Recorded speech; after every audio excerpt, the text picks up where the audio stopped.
BBC Panorama has just revealed that an NHS patient who was sent to a private hospital for what should have been a routine gallbladder operation sadly passed away because she was failed by the private hospital. Unbelievably, Wes Streeting and Victoria Atkins, the health leads of Labour and the Conservatives, continue to talk about outsourcing even more NHS surgeries to private hospitals.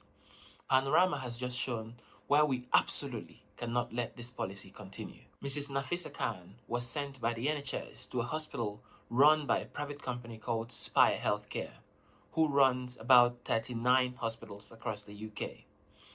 She got her surgery and developed complications.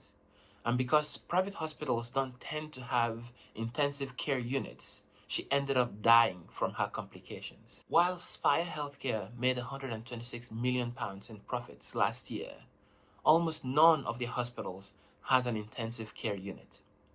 As a matter of fact, almost no private hospital in the UK has an intensive care unit. And that's why it's not a surprise that this is not the first time that something like this has happened. In December 2021, Christina Rose got a hip replacement from a Spire Healthcare hospital. She developed complications and ended up dying.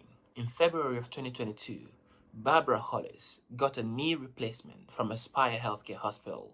She developed complications and also ended up dying. In August of 2022, Geoffrey Hood also developed complications after getting a knee replacement from a Spire Healthcare hospital and also ended up dying. And it's very likely that there are many more cases like this, because we know that between 2018 and 2022, almost 800 people who got surgeries in private hospitals sued those private hospitals for medical negligence and won. We should be investing in the NHS so that it's able to treat every patient that needs care, instead of risking their lives by sending them to the private hospitals. Share this video to Wes Streeting and Victoria Atkins and demand that they scrap their policy of risking patients' lives by sending them to the private hospitals.